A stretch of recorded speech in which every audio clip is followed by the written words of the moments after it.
I was actually born in Butte, Montana. I was born on a barn. I'd go out for chores, mucking stalls, and it wasn't for me. I've always wanted to work in a place like New York City. It's just perfect timing. But it was probably like within 2 minutes it started filming. I'm a graduate student at Columbia University doing chemistry, and I'm also CTO of ExSponge. I'm from Connecticut, and I'm a PhD student in biomedical engineering at Columbia University. We started bouncing ideas off of one another that could be readily commercialized. You know, how gross is it when your kitchen sponge starts smelling? We came up with the idea of creating a sponge that kills bacteria all the time.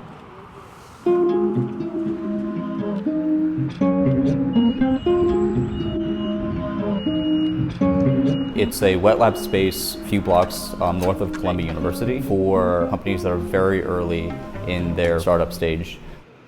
What it provides for us is a very convenient space that's cheap in terms of its rent, and it provides the necessary equipment as well as the certifications that we need to work out of. Getting that is very difficult in a place like New York City.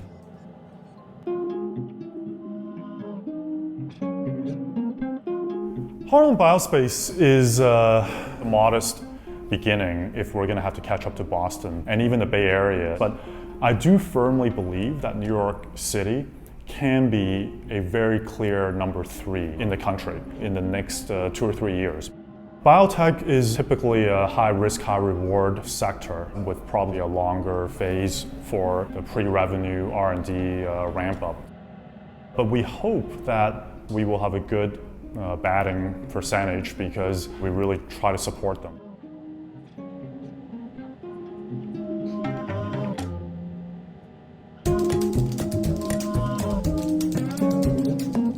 Immediate success in the next 3 months is validating the science, making sure that this patent goes forward, that we put our sponge there and all the bacteria die. We have to register this stuff with the EPA. Then our next step is to go to market. If it works, it can be used for so many different applications, it's actually hard to keep track of all of them. Foams or nylons, fabrics. For treatments. Basic consumer goods. Perhaps for cleaning supplies. disease applications. Synthetic shirts.